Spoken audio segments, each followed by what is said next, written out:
Bueno, y ahora vamos a contar una historia también que pasa en la Facultad de Ciencias Médicas de la UNR, como otras que han pasado por este espacio, y es la de Wenceslao Moreno, que está aquí en nuestros estudios. Hola, Wenceslao, ¿cómo andás? Muchísimas gracias, hola, buen día.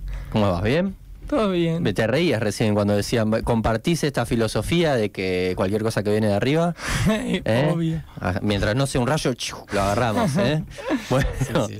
y Hay que ver porque a veces un rayo y no parece. claro, Cuando te agarre te partió al medio y ni te diste cuenta, pero bueno. pero bueno, hay que propender a todas estas cosas del compartir, por supuesto, ¿sí? absolutamente. A eso de que no haya transacciones solo económicas, ¿sí?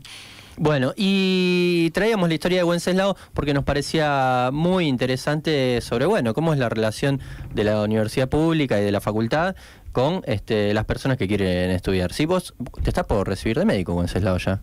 Sí, si todo sale bien, rindo el 24 de mayo, ahora mi última materia. 20 días. Que es clínica médica.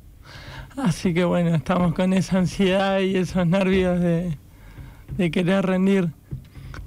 Y Es el cierre de una etapa bastante importante. bastante ardua, ¿no? Sí, sobre todo para lo que llevó llegar hasta acá, que no fue fácil y bueno, fue todo un trabajo en el que no estuve solo, estuvieron amigos, muchos amigos, familia atrás. Bueno, después se sumó una novia.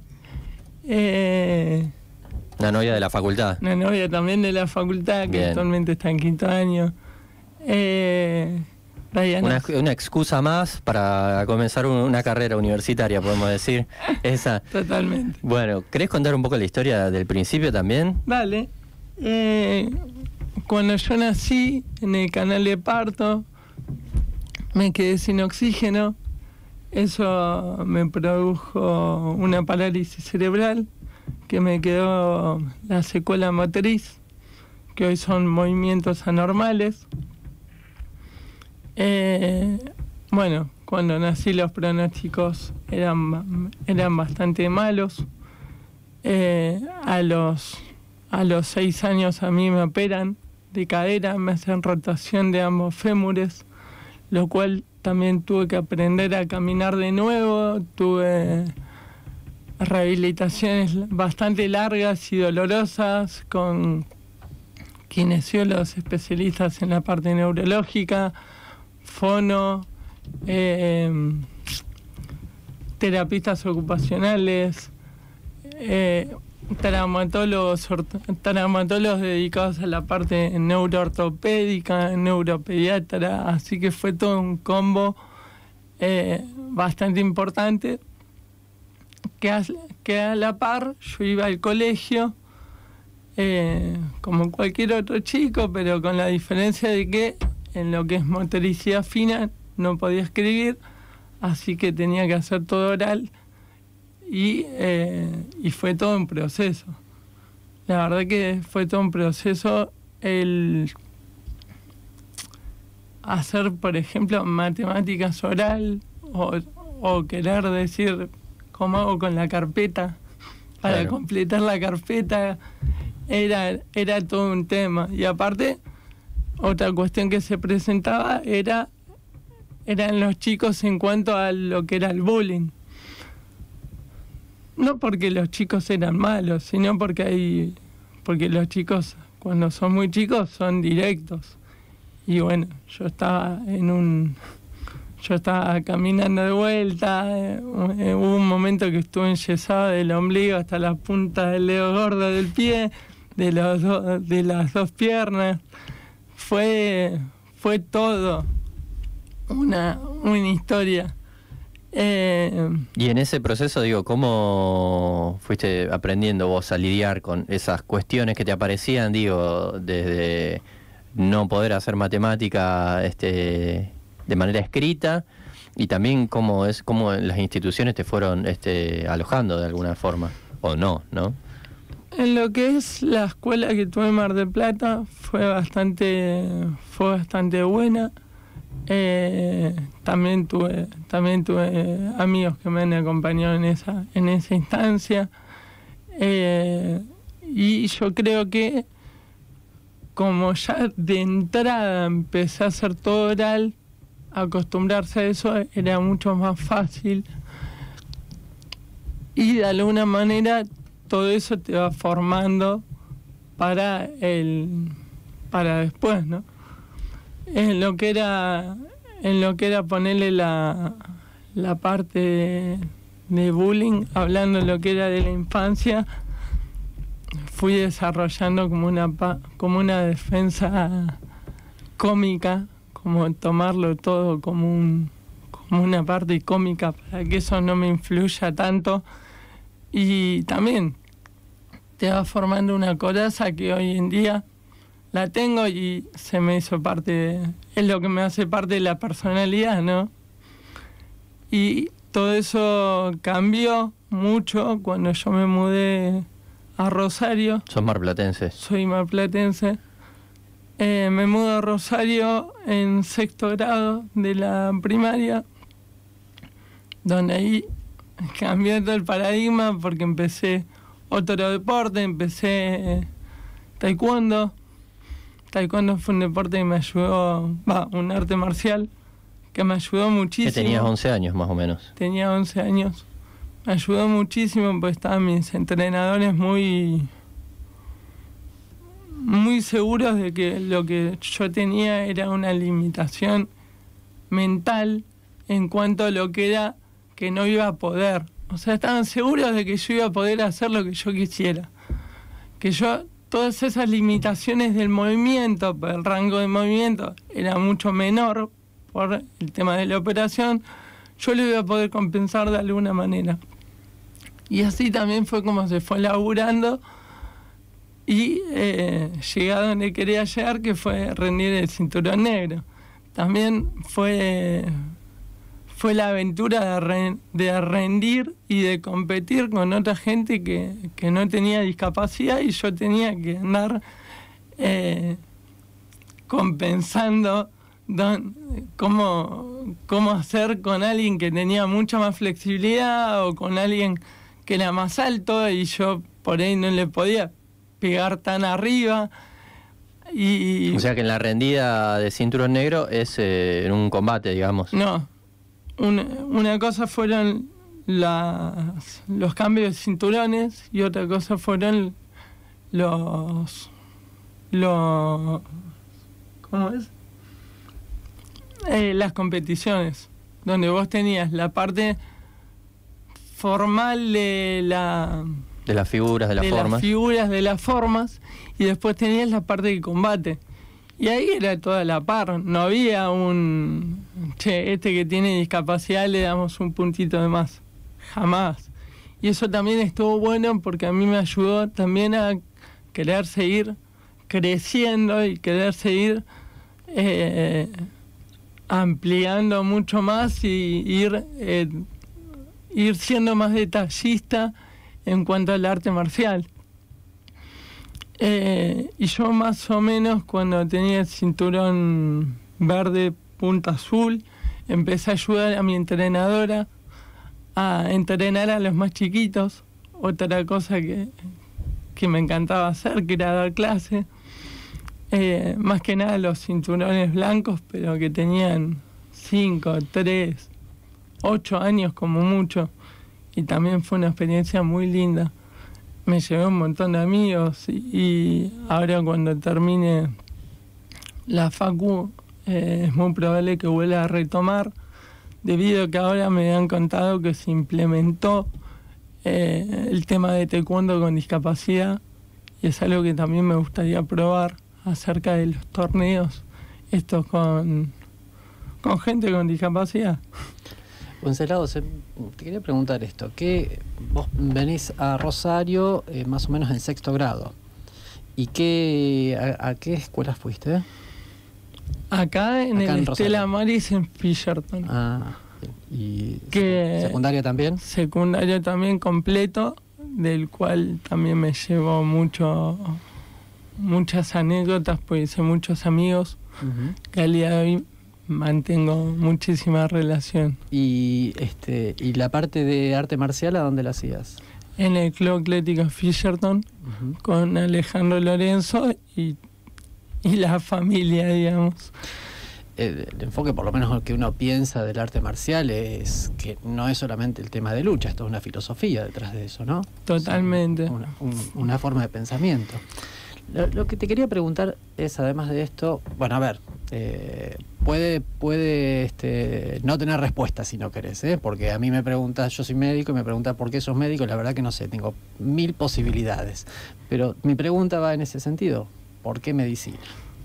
¿Por qué medicina? Yo también me hice la misma pregunta porque hasta mitad de quinto año quería ser biólogo.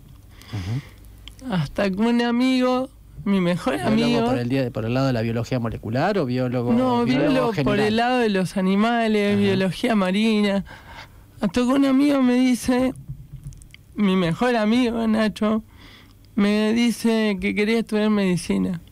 Así que llegué a casa, busqué qué era estudiar medicina, por qué estudiaban tanto, por qué era tan complejo. Y me encantó. La verdad que me encantó. Y encima me interesó mucho el cerebro. Cómo era el cerebro, cómo era todo el procesamiento, qué pasaba ahí en la cabeza. Más que yo me había criado en un mundo donde se veía muchas afectaciones neurológicas. Yo, toda mi rehabilitación, mis operaciones fueron en el FLENI. Y ahí se veían un montón de cosas. Entonces puedo decir que creo que el bicho viene por ahí. Por ese lado. Viene por ese lado. No es por un tema, si me preguntás, de investigar acerca de mi patología. La verdad que sí, tengo interés acerca de lo mío, pero tengo muchísimo más interés en ayudar al resto de la gente que yo. No, y pensaba, digo, ¿y cómo fue ese tránsito por la universidad pública? Costó mucho porque al no poder escribir y al no tener ¿viste? La directora del cole o el profe del cole que está atrás tuyo y le podés decir, dame una mano, acá estabas vos solito en un seminario y encima con un nivel académico mucho más alto que un colegio. Y me costó la adaptación de agarrar los libros y ponerme a estudiar, hasta que un día dije, bueno, lo que hay es subrayar, leer, subrayar y leer, y acá quedamos. Y así fue durante toda mi carrera. Yo por suerte hice grandes amigos de entrada, ya en el primer cuatrimestre, que al día de hoy conservo. Y me han ayudado mucho. De hecho, me acuerdo que una vez no quería rendir y fueron ellos los que literalmente me empujaron para adentro del box, diciendo vos rendís y aprobé, o sea que tenían razón. Y así fue como también hubo un apoyo mutuo, lo mismo yo para con ellos.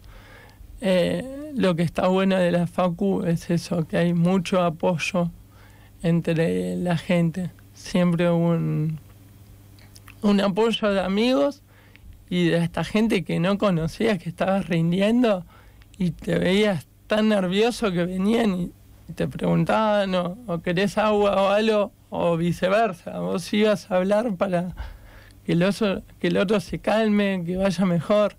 Siempre estuvo ese apoyo en la facu. Y pensaba, digo, también esto de que, bueno, a veces hay trabas institucionales y a veces puede que no, pero que una herramienta fundamental es la tenacidad también para eso. Sí, vuelvo a taekwondo porque fue una frase que a mí me marcó mucho en la vida, que me costó entenderla, porque uno dice, por ahí son frases sacadas de un paquete de azúcar y después con el tiempo torna mucho sentido y me la dijo un entrenador que fue: la limitación tuya está en la cabeza y en el resto no.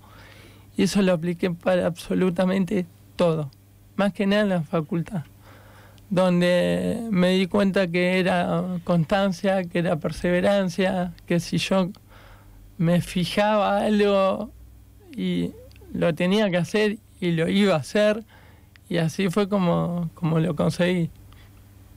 Yo creo que ese es el concepto clave que por lo menos yo tengo, y también el otro es la resiliencia, que es que de las cosas malas que pasan, cómo uno sale con cosas positivas, ¿no? Cómo sale más fuerte para seguir afrontando más cosas. Digo, esto de frente a la adversidad, de alguna manera, fortalecerse. Sí, totalmente. Yo creo que te fortalece. Más como te digo, en un ámbito donde por ahí te las tenés que arreglar mucho solo,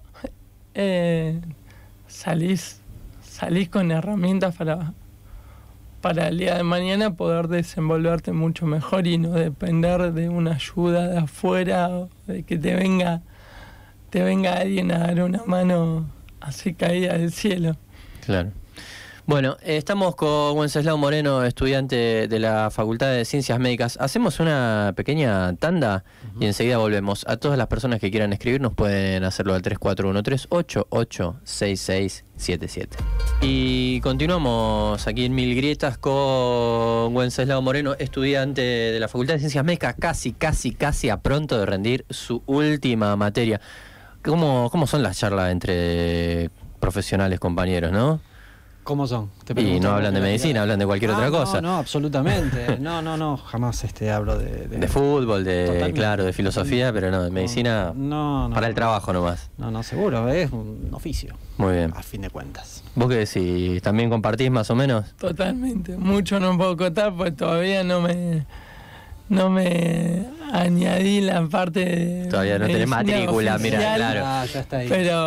Pero vamos a ver qué pasa. Sin matrícula, bueno. Y Wenceslao, tenés otros proyectos vos en danza, ¿no? Además de la medicina misma.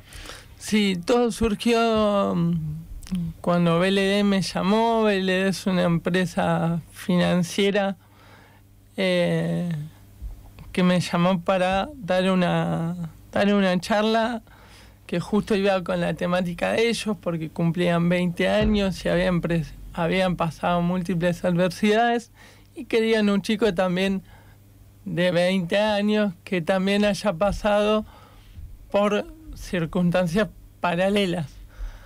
Entonces, ahí conté también un poco de mi historia y ahí también es como que me hice el clic de que algo me gustaría hacer con eso que hice. Lo que pasó ahí abajo del escenario fue fuerte. Mucha gente me preguntaba acerca de hijos con discapacidad.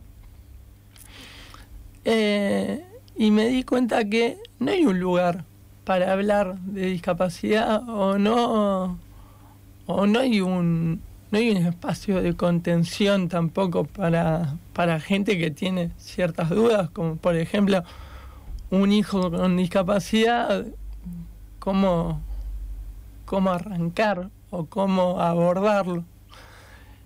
Entonces se me ocurrió empezar a dar este tipo de charlas. Una fue la Nota en la Capital, en la que estuve. Que salió la semana pasada, ¿no? En la que estuve la semana pasada. Que estoy muy agradecido por la difusión que tuvo. Uh-huh. Y ahora surgió el proyecto de meterme en una fundación que se llama Fundación Elementos, donde también está un profesor de la facultad, que es un médico psiquiatra, que es el doctor Ricardo Heffel, con el que le planteé toda esta temática y él quiere darle también el marco el marco de la fundación. ¿Y las charlas a qué apuntarían específicamente o a qué recorridos harías con eso? En realidad las charlas tienen distintos focos. Uno de los focos que a mí más me gustan es mostrar que sí se pueden. Siempre digo que yo todo esto que hago lo hago con mi testimonio de vida porque me resulta más fácil, pero el día de mañana me gustaría ampliarlo y los chicos que están escuchando esto no tienen por qué tomar el mío, pero sí tomar un testimonio que los ayude a ir para adelante, que la discapacidad no es una limitación para hacer lo que quieren, y que también no solamente del discapacitado, sino de la gente que lo acompaña, también que lo ayuden a ese empujoncito y a meterse en una escuela, a meterse en una facultad, a meterse en un deporte, que también es súper importante. Por eso yo había planteado mucho el tema de que el deporte a mí me ayudó muchísimo a crecer. De hecho, yo entrené con Martín Arroyo y una de mis compañeras era Yanina Martínez, la que ganó los Juegos Paralímpicos. Y también te muestra cómo chicos con diferentes discapacidades y discapacidades muy grosas pueden hacer cosas admirables. Si uno a veces se queja, ponerle del calor o de que me perdí un bondi, y realmente hay cosas que vos las ves ahí como estos chicos compitiendo y decís, wow, es increíble esto. Entonces la charla surgió un poco de eso y un poco de abrir este paradigma del modelo social que nosotros tenemos del tipo que va a la facultad, del tipo que estudia, del tipo que es perfecto, de todo eso, y empezar a incluir un poco al que tiene una discapacidad, al que es gordito. De hecho, yo te había contado a vos el otro día que me pasó el año pasado, que me subo a un colectivo y uno de los pasajeros me trató como si yo fuese un nene de 5 años. Y fue algo muy... En primer segundo me sentí muy mal. Y después dije, pucha, mirá cómo son los prejuicios a primera instancia, que uno encima también los tiene, pero de a poco ir trabajando también en eso. Sí, en la educación para las personas, para todos, digamos, ¿no? Pero básicamente para poder brindar derechos a las personas con discapacidad en este plano específico que decís vos. Totalmente. Yo te diría un aporte, no sé si es un aporte en realidad, demasiado ambicioso. Yo creo que hay un término con el que hay que empezar a buscar cierta, digamos, homología o buscar cómo, hasta dónde es una cosa, hasta dónde llega la otra, que es un poco lo que vos estás planteando desde el puntualmente discapacidad y cómo la sociedad, cómo las personas tratan a la diferencia. Me parece que ahí hay una cosa que es bastante, digamos, interesante en cuanto a que uno puede en realidad plantear la discapacidad desde... Me suena a imposibilidad y no me gusta, pero entonces me suena mucho mejor pensar en la diferencia. Y la realidad es que en general lo digo así, socialmente la diferencia termina marginándose en el sentido que sea. Totalmente. Vos planteaste algunos ejemplos, nosotros hemos tenido amplios recorridos en distintas instancias en donde hemos visto que en realidad lo que no se tolera, con lo que no se puede convivir es justamente con quien plantee una situación diferente. Y en ese sentido me parece que el enfoque va más por ese lado. En realidad, a ver, voy a un ejemplo que a mí me dio también un profesor hace muchísimos años y me decía, bueno, habría que redefinir qué es la inteligencia. Porque, a ver, yo puedo ser muy inteligente para resolver ecuaciones matemáticas de alta complejidad, pero si a mí me agarran y me tiran en el medio del Mato Grosso, me comen, qué sé yo, los animales en 2 minutos, y posiblemente alguien que viva en ese lugar sobrevive todo el tiempo y no le pasa nada. Entonces, habrá que pensar qué es la inteligencia, y a qué está aplicada y en qué sentido, ¿no? Y en eso, bueno, me parece que hay que empezar a desarmar un poquito todos estos mitos, ¿no? Todas estas cosas tan dogmáticas. Totalmente. Yo creo que como vos decís, ¿cómo será eso que de ahí salen estas palabras o estos apodos de capacidades diferentes, capacidades especiales? Yo siempre hago la comparativa de que si yo tuviera una capacidad diferente o una capacidad especial, yo tiraría rayos láser. Y la verdad que no tirás rayo láser. Todavía no me salió. O sea, estaría buenísimo, pero todavía no me salió. Y yo la palabra no la tomo como algo menos digno, porque la palabra es muy simple, es discapacidad, es limitación en alguna capacidad. Y eso también es algo que a mí me gusta plantear mucho, que es no solamente el discapacitado tiene discapacidades, sino alguien con todas las capacidades del mundo, y de ahí viene el otro concepto normal, que tampoco me gusta. Por ahí no quiere seguir en una facultad porque dice no me animo.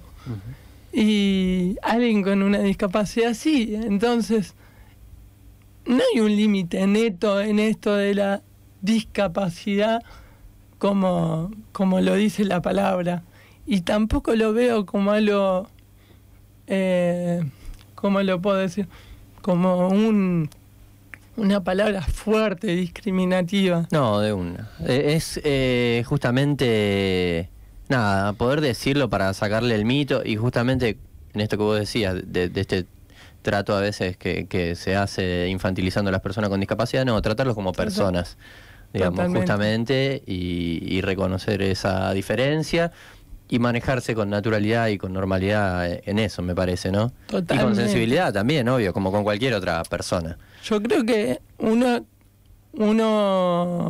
como discapacitado principalmente, y también uno tratando al discapacitado, tiene que estar consciente de las limitaciones que el otro tiene, pero que eso no te limite para tener una inclusión o para tener una simple charla, porque por ahí